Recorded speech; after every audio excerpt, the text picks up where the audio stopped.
Hello, everybody. Thank you for joining me today. Today, I wanted to go over something on Goimagine that's been a little confusing for me that I just figured out.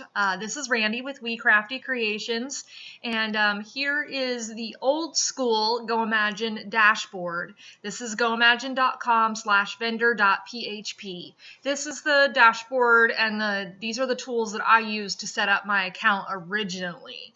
Now, more recently, they have come out with the new beta dashboard, and this is still being tweaked and changed, and this is quite a bit different. So if I ever made a video and it was using this and this looks different to you, that is why. There are two different ways that you can go in and handle all of your different Goimagine stuff.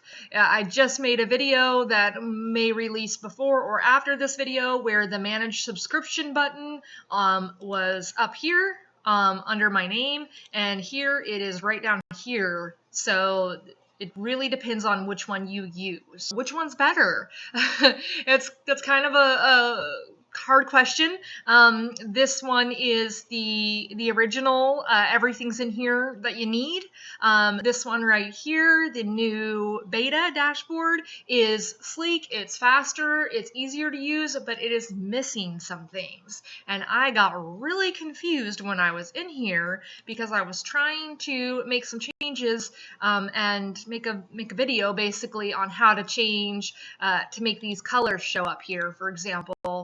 So each time you clicked on a color, it would change the main photo.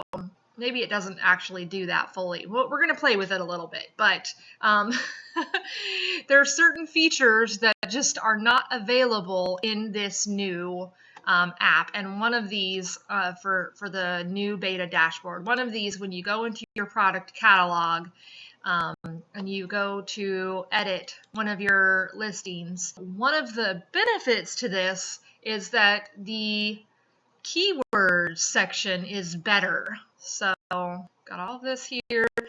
Tags, search tags. This is better. It is easier to understand. As you can see right now, it transferred what I had in here for this, and it transferred that over to here, and it didn't carry over very good, in my opinion.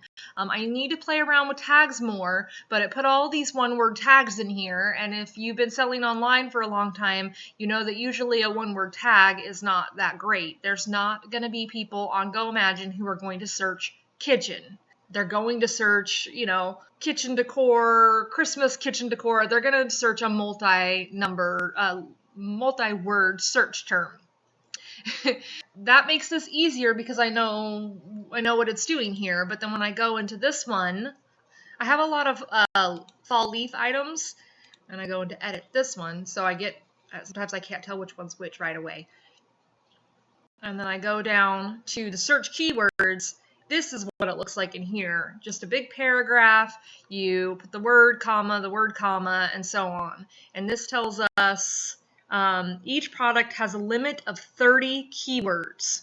But then if we're in here, it tells us you can use up to 20 tags. And then when you start to enter these tags in, I think I decided it'll cut you off at some point here if you enter too many letters. And this says tags have a character limit of 25 only. And I could have sworn that this said a different number the other day. So I'm not sure if they're tweaking that and kind of deciding where they want to end with that. But as you can see, that's one really big difference between the two platforms. I like this a lot better. It's a lot easier and very clear on how my tags are going to show up. But I need to do some experiments anyway. But the other thing that I've been getting a lot of questions about is on the variations and different options. And here they just call it option. And there's nothing in here that I can find that's showing a way to make different options, different prices. to have a photo associated with any different option, to do any of that. It seems very, very basic in here. And in fact, I'm not even sure this is working properly. So I'm going to mess around with it a little bit. And they did ask that if we had anything that we saw that wasn't working, to let them know. Now they know there's some things that aren't on here yet, that they know, I'm sure, that you can't associate a picture with a variation. But if the variation or option situation is not working at all, then I want to let them know. But I'm going to play around with it a little bit before I determine that. But if we go over here to the old school dashboard and go to options, which is up here along this tab, and then we go, let's pretend we're going to add a new option. So I'm just kind of putting something in, and then I'm going to put a drop down box, and so that way there are just multiple options instead of any color in the world. Colors, we'll just say that. And then we go to variants here, and then we do the options of which color we want. I'm just doing this super fast just to show. And then you hit this plus sign to add another one. Oops, you can't do both of them in position. And this position is the number in which these will show up when they look at this option. I'll show you when it gets done. But and then this would be how you would change the price. And you would say you want this one to be $1 more, or a percentage more than the original. But then the thing you really need to know about is this extra right here. You click this extra button, and that's where you get this upload image file. And that's where you can choose the brown leaf. So we'll just pretend that these were colored for wooden star magnets, and we'll pretend that that yellow star was, we can just change this to yellow for the fun of it. You get the idea. And then you would hit extra here for red, and then you would upload the image for the red item, and then so on and so forth until you've gotten all of your colors selected, and then you would hit create. And it might take a minute to make sure the photos get uploaded, so you want to be as patient as you can. And from this dashboard, we can go right over here and preview the item and see the change that we just made. Once again, it might take a few extra seconds. So here it shows this yellow leaf option. That's clearly not what I want here anyway, but that's where it'll show it. It'll show the colors here. I don't think that there's a way to make that show over here. It doesn't even add that photo in over here. So really, my best practice for this would be to put the photos here of the colors, like we just did in that last step, but then also make sure those photos are here, so that way your customer can then see that photo in a bigger version if they want to, because I don't think that there's a way for them to see a big version of this. And so it might be better to have a square image of just the color, as opposed to a smaller image of the actual item. But that's completely up to you. There's lots of different ways to do this. We'll just get into this a little bit more in the future, but once I make sure I know how to do this perfectly. But yes, we'll go into this more in detail in the future, but this is basically the gist of it. You cannot do that from this new dashboard. If you're using dashboard.goimagine.com, I don't see a way to do photos to associate with your listings. It does not appear to be an option. That answers that question, and it's very important to know which one you're working in and be aware that there may be less options in this one. If you don't have a lot of variations, I say use the new beta dashboard.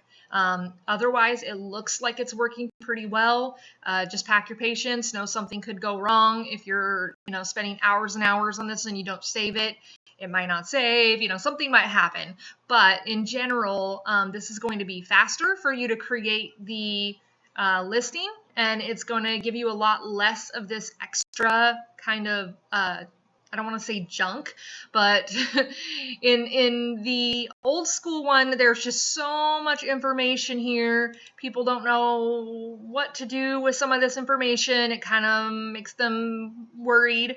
One other difference I just remembered that I wanted to mention is that here, when we're in the product, we can preview it here. When we're in here, I don't see a preview button. for the product. So in the new dashboard, they don't have that at this time. They may or may not ever have that. You can go here, this little marketplace looking emblem, and that'll take you to your shop. And that'll show you your entire shop, and then you can click into one of your listings. But if you are tracking your information on Google Analytics or something, then this is going to show that there was a visit to your shop. So you might not like that. But yeah, that was my little overview of the difference between the Goimagine original dashboard and the new beta dashboard and what each of them is capable of at this time. I will be back very soon with more videos. I already have one ready to go, so please make sure you subscribe if you want to see more videos about what's going on with Goimagine. I got some new information recently that I don't know that everybody knows about, so I want to let you know about some new things going on with Goimagine, and that video will be coming up soon. And make sure to hit the like button if you found this entertaining or helpful in any way.